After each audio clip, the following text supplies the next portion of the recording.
mas por causa daquele que não conheceu o pecado e se fez pecado por nós, nós podemos ter comunhão com Deus. Então nós temos hoje esse grande sumo sacerdote, esse superior sumo sacerdote, que de uma vez por todas aniquilou o poder do pecado sobre as nossas vidas. Nós não precisamos mais viver dominados pelo pecado. E a palavra de Deus fala que esse sumo sacerdote, ele penetrou, ele adentrou os céus, ele veio à terra, se ofereceu, passou por tudo isso que nós passamos aqui na terra, todas as privações, todas as tentações, todas as provações, ele passou aqui na terra, mas ele adentrou os céus. E a palavra de Deus vai dizer: fique firme, permaneça firme, mantenha firme a sua confissão, porque se ele passou por todas as lutas aqui na terra, por todas essas situações tão difíceis, tanto de tentações, de perseguições, como de provas assim inconcebíveis, ele venceu, ele adentrou os céus. A palavra de Deus está dizendo: mantenha firme a sua confissão, porque se você manter firme a sua confissão, você também, assim como ele, vai vencer tudo isso aqui e vai também adentrar aos céus, aonde você viverá. Nós viveremos para sempre com o Senhor. Então nós precisamos manter firme a nossa confissão, porque o grande sumo sacerdote, ele já abriu o caminho, e por esse caminho nós iremos passar e nós iremos adentrar ao céu. Quantos aqui irão viver essa realidade em nome de Jesus? É isso que a palavra de Deus está dizendo. Mas no versículo 15, a palavra de Deus vai estar dizendo que ele se compadece das nossas fraquezas. Versículo 15: pois não temos um sumo sacerdote que não seja capaz de compadecer-se das nossas fraquezas, mas temos o supremo sacerdote, que a nossa semelhança foi tentado em todas as formas, porém sem pecado algum.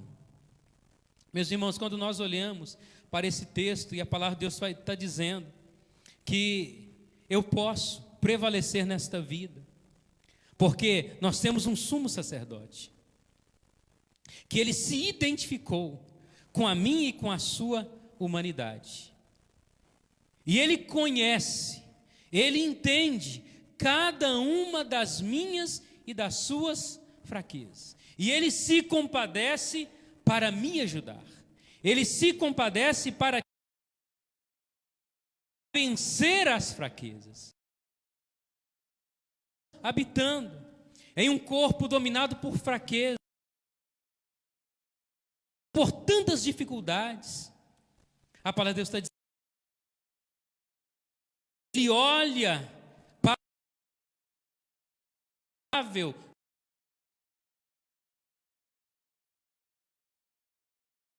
se identifica com um amor tão grande.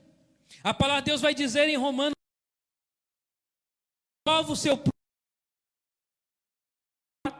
de morrer por nós, de dar a sua vida por nós, sendo nós ainda pecadores. Ele se compadece das nossas fraquezas. Mas se ele se identifica com as nossas fraquezas, isso significa que ele se identifica mais para que nós não mais venhamos viver dominados por essas fraquezas, porque ele nos ajuda.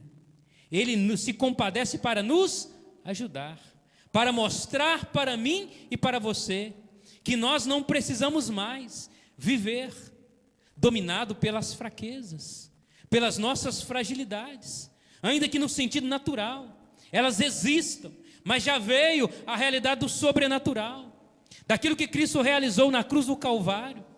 Por isso que a palavra de Deus vai dizer em 2 Coríntios 5,17: ora, se alguém está em Cristo, é nova criatura, as coisas velhas se passaram, e eis que tudo se fez novo.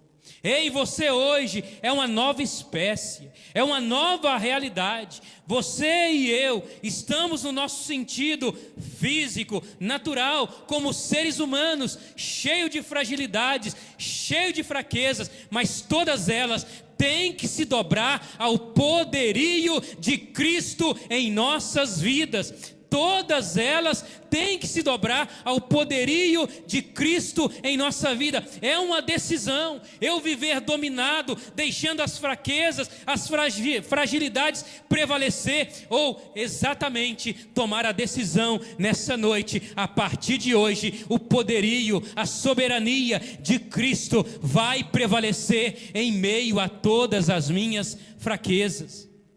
É uma decisão que eu e você, nós precisamos ter nessa noite, porque nós temos esse grande sumo sacerdote, que está disponível 24 horas por dia, em todo o tempo, para nos socorrer em nossas fraquezas. Ele está totalmente... que o véu do templo se rasgou de alto a baixo, nós temos o livre acesso ao sumo sacerdote, que se compadece das nossas fraquezas. Por isso que a palavra de Deus vai dizer no versículo 16, aqui de Hebreus 4, acheguemo-nos, portanto, confiadamente, com ousadia, com toda a confiança, como diz algumas versões bíblicas, acheguemo-nos, acheguemo-nos. E é tão interessante quando nós olhamos esse termo, acheguemo-nos. Aqui no original grego que ele foi escrito, significa se aproximar e concordar. Repita comigo, se aproximar e concordar. O que Deus está dizendo é, se aproxime, concordando com toda a obra que eu já realizei na cruz do Calvário por você. O que Deus está dizendo é, se aproxime mais em concordância com tudo aquilo que eu já realizei. Quando a palavra de Deus diz, está consumado, Deus está dizendo, se aproxime, mas em concordância. Não aproxime cheio de receios, cheio de sentimento de culpa, cheio de pesares pelaquilo que você já fez, não. A palavra de Deus está dizendo, ei, se aproxime, em concordância, recebendo na sua vida o meu sacrifício, concordando com tudo aquilo que o meu sacrifício na cruz do Calvário já realizou na sua vida. A palavra de Deus vai dizer que hoje nós somos mais do que vencedores por meio desse sacrifício. Se aproxime dele e concordando que você já venceu todas as circunstâncias em Cristo Jesus. Se aproxime em concordância com a obra realizada na cruz do Calvário. Acheguemo-nos, portanto, com ousadia. Aí o texto vai estar dizendo, junto ao trono da graça. Vamos nos achegar, se aproximar, em concordância, concordando que tudo aquilo que Cristo já realizou na cruz do Calvário está consumado também em nossas vidas, e é o que vai prevalecer sempre. Agora a palavra de Deus vai estar dizendo, com ousadia, junto ao trono da graça. Aí eu quero parar um pouquinho aqui nesse termo, trono da graça.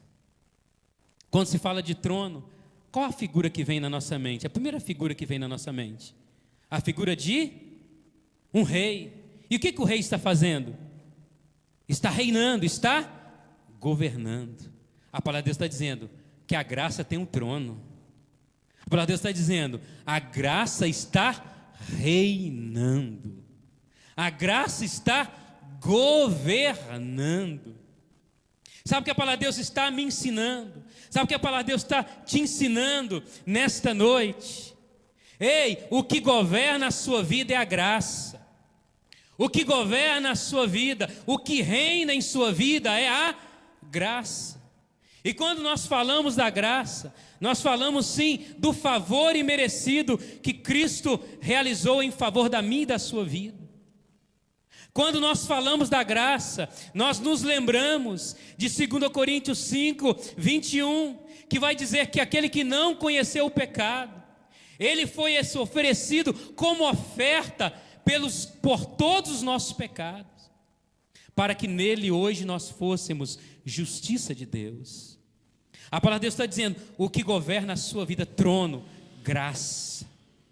Não é trono de trevas, não é trono de Satanás, é trono da graça. A graça governa a sua vida. O favor imerecido.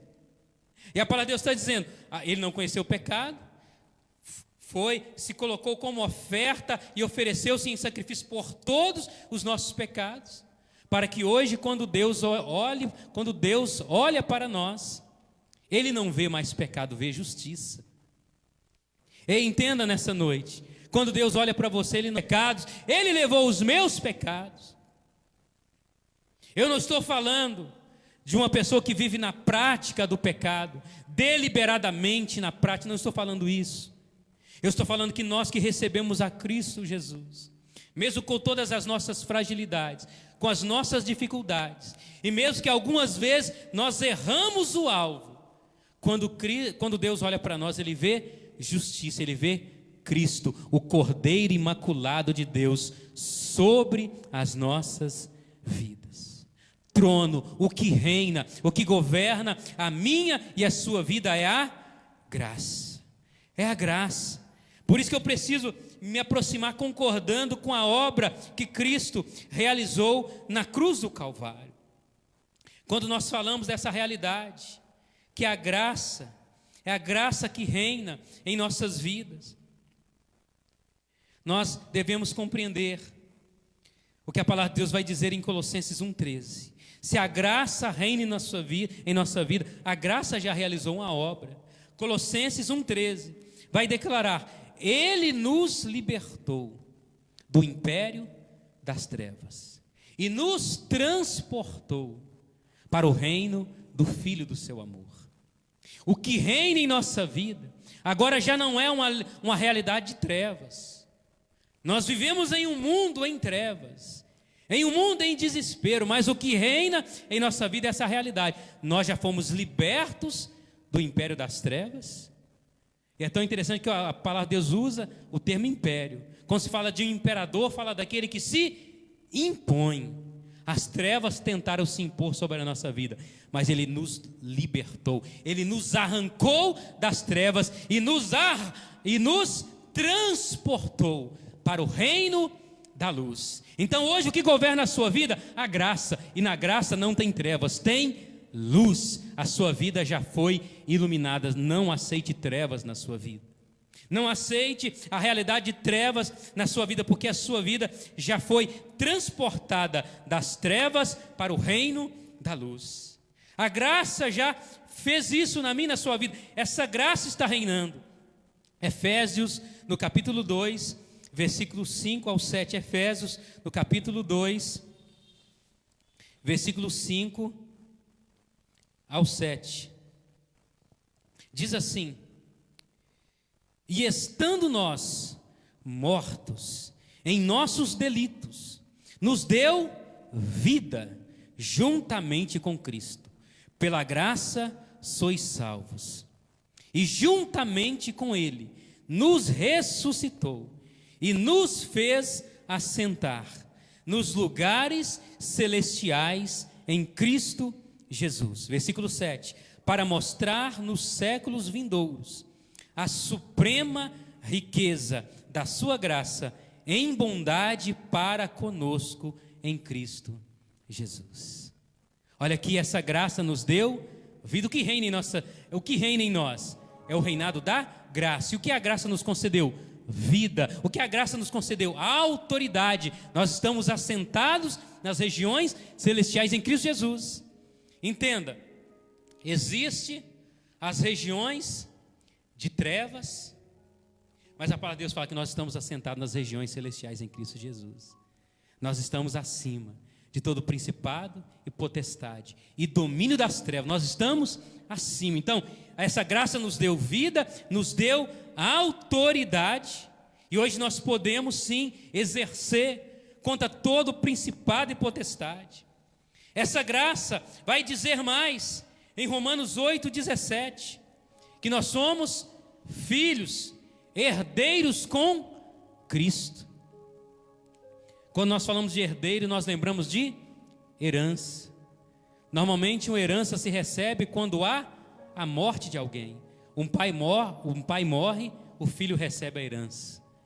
Mas Jesus já morreu, a herança já é real na sua vida. Jesus já morreu para que você viva a herança hoje. Jesus já morreu. Nós somos herdeiros com Cristo, nessa graça que governa a nossa vida. Nós somos herdeiros com Cristo. E quando nós falamos de tudo isso, e o texto de Hebreus vai estar dizendo que nós temos esse grande sumo sacerdote, que adentrou aos céus, que ele conhece e se compadece de todas as nossas fraquezas. Ele sabe tudo que nós passamos, até porque ele experimentou, só que ele não pecou, ao contrário de nós que tantas vezes pecamos. E quando a palavra de Deus vai continuar dizendo para nós nos achegar, mas aproximar em concordância com a obra que ele realizou na cruz do Calvário, e fala do trono da graça, daquilo que reina em nossa vida, daquilo que governa a nossa vida, deve ser a graça. E tudo aquilo que Jesus realizou na cruz do Calvário é o que deve governar na nossa vida. E é tão interessante quando nós vemos o que Jesus realizou. E quando eu estava meditando nessa palavra, veio uma música no meu coração. Eu até fui orando ali, ouvindo essa música. Eu não sou mais escravo do medo, sou filho de Deus. Eu não sou mais escravo do medo, eu sou filho de Deus. Você vai ver que nesta graça, Jesus nos deu vida, e vida em abundância.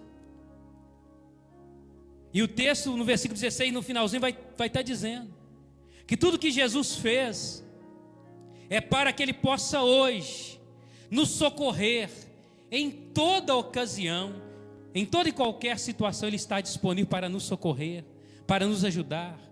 Em algumas versões fala em toda e qualquer necessidade. Ele está aqui para nos ajudar, para nos socorrer. Quando nós falamos do governo da graça, do reino da graça em nossa vida, Jesus nos deu vida, nos deu autoridade, nos deu poder, nos deu herança.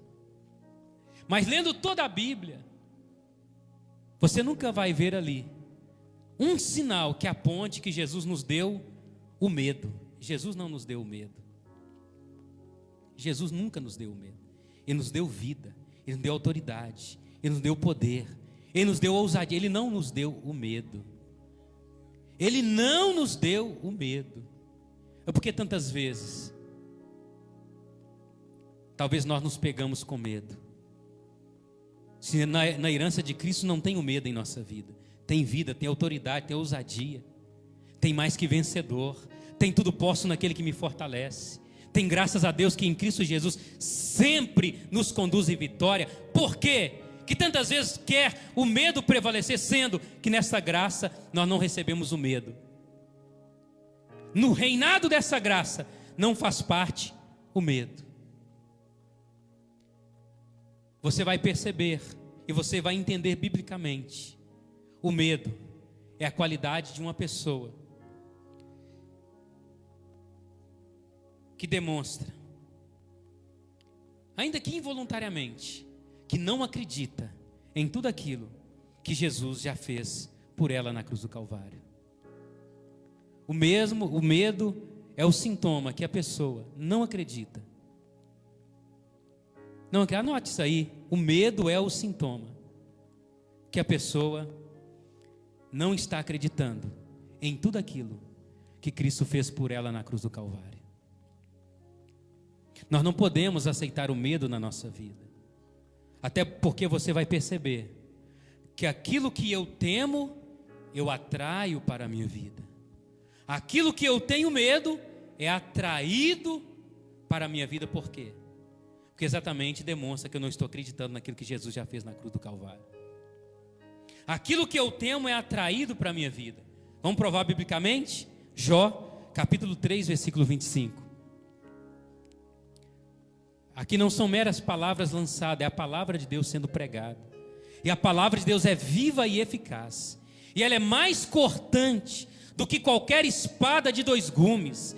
E ela penetra ao ponto de dividir alma e espírito, juntas e medulas. E ela é apta para discernir os pensamentos e os propósitos do coração humano. ela é viva e eficaz. Olha o que diz Jó no capítulo 3 e no versículo 25. Jó capítulo 3, versículo 25. Olha o que diz.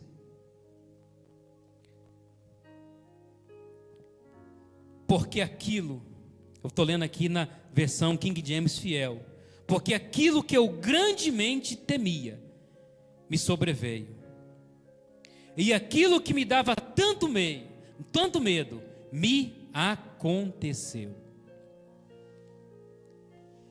Aquilo que eu temo é atraído para a minha vida, porque demonstra o quê? Falta de fé, falta de convicção naquilo que Jesus realizou na cruz do Calvário. Demonstra isso. Nessa noite o Senhor nos chama a lançar fora todo medo. 1 João 4,18 fala que o verdadeiro amor, e nós estamos no verdadeiro amor, amém? Lança fora todo o medo, porque o que reina em nossa vida hoje é a graça. O trono que governa a nossa vida é a graça. O Rei dos reis e Senhor dos senhores está sentado nesse alto e sublime trono, e não está abalado com nada que está acontecendo no mundo. E porque talvez você esteja abalado com alguma coisa. Ei, toma uma decisão nessa noite.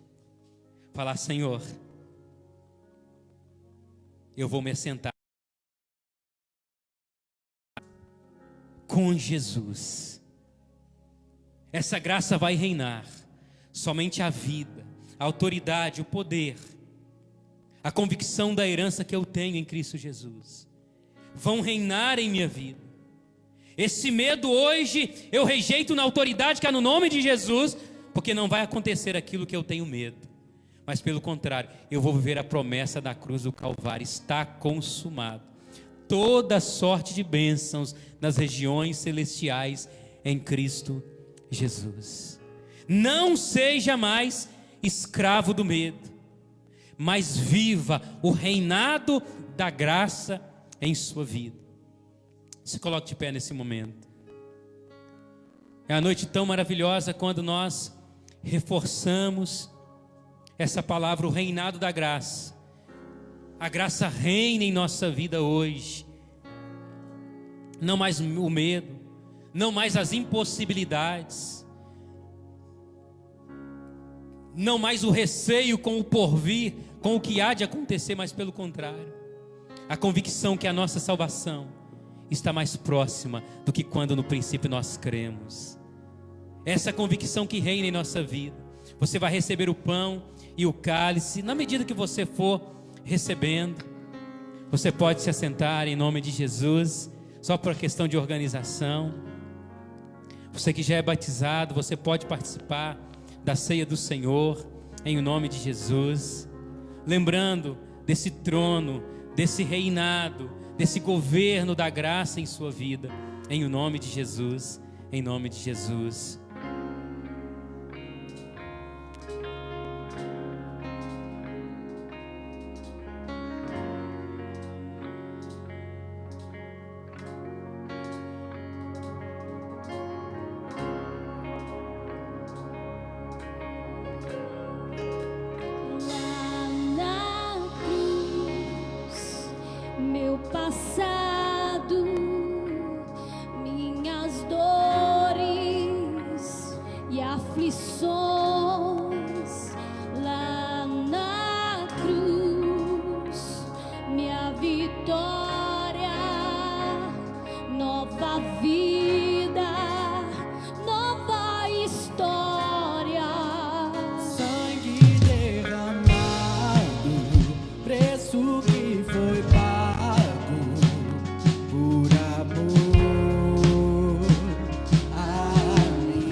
Por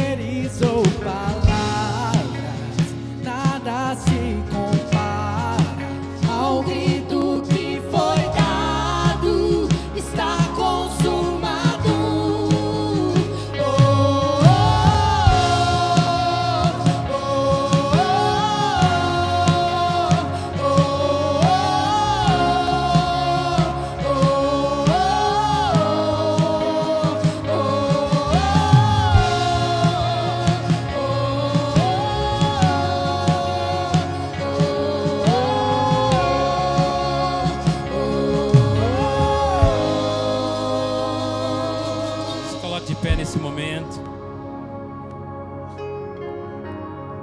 E entenda algo, quando você toma na sua mão esse pedacinho de pão, que simboliza, que aponta para o corpo de Cristo que foi moído e dilacerado por amor a mim e a você. Entenda que hoje a graça de Deus governa, a graça reina, aquilo que Jesus fez reina, não aquilo que eu fiz, não aquilo que eu faço, mas aquilo que Ele já fez na cruz do Calvário reina, governa a minha vida. Então vamos comer juntos, compartilhar juntos desse mesmo pão, com essa convicção, em nome de Jesus.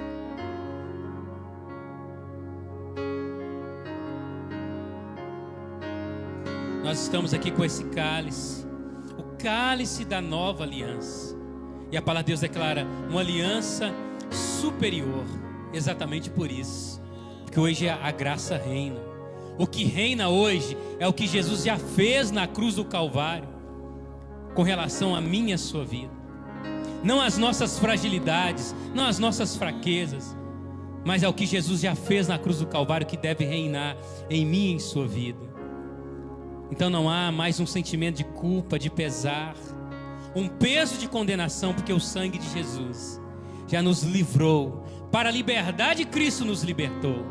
Então vamos tomar juntos desse mesmo cálice, em o nome de Jesus.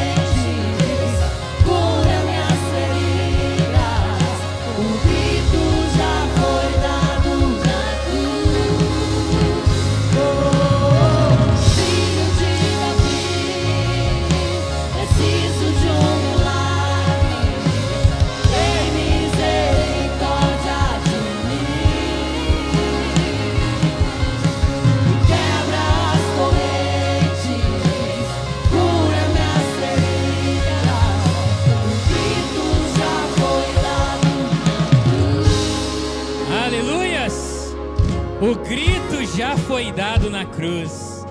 A graça reina na sua vida. O governo da graça na sua vida. Em o nome de Jesus. Eu quero abençoar a sua vida. Em o nome de Jesus.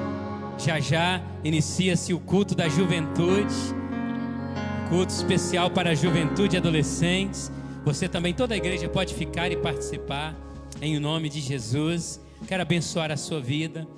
Lembrando que o nosso tempo é tão corrido de culto nesse momento, por causa da pandemia, mas nós continuamos aqui para te servir. O que você precisar pode nos procurar, pode entrar em contato conosco, estamos aqui para te servir, em nome de Jesus. Amém? Que o Senhor te abençoe e te guarde. Que o Senhor faça resplandecer o seu rosto sobre ti e tenha misericórdia de ti. Que o Senhor sobre ti levante o seu rosto e te dê a paz. Em nome de Jesus.